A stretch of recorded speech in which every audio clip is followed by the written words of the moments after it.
mình lâu thiệt sập về chuyện tôi tới giống xong chung ở han lòng tôi có làm gì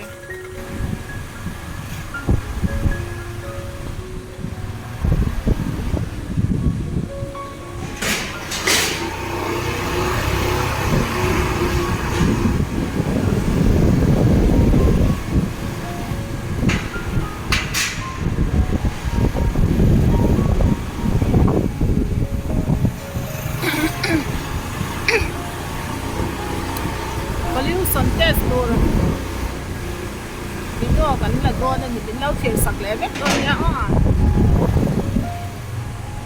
liền thấy cô em định là yan em định cơ tổ ăn tầm em ở bên India yan chú ấn luận là go này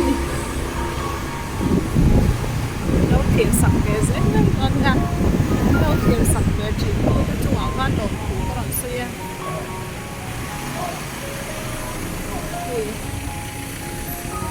cả thằng gia lễ mấy đi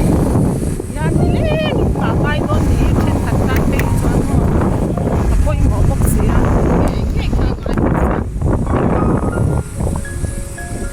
vẫn liền thấy thế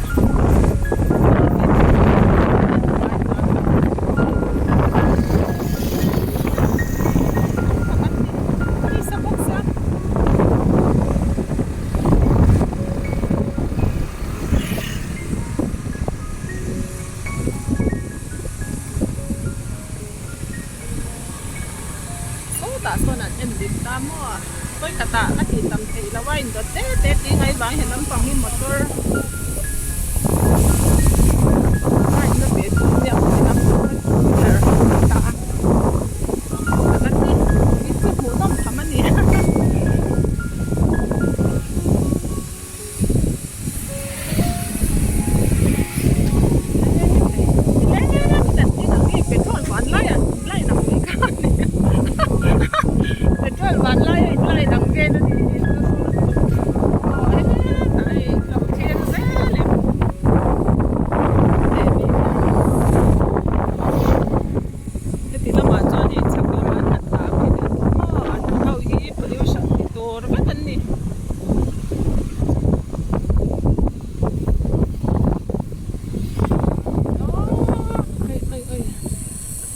nung don nó tụt lắm bằng cái phi chứ rồi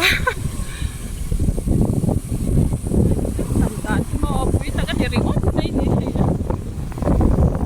thì lẽ ngàn cả về chỗ ai yang không có nhà mà thì khen anh đi quý ta cái gì thì lại khen thì anh đi lại cái gì pollution thì đồ hao anh đi anh tâm tệ ngay nha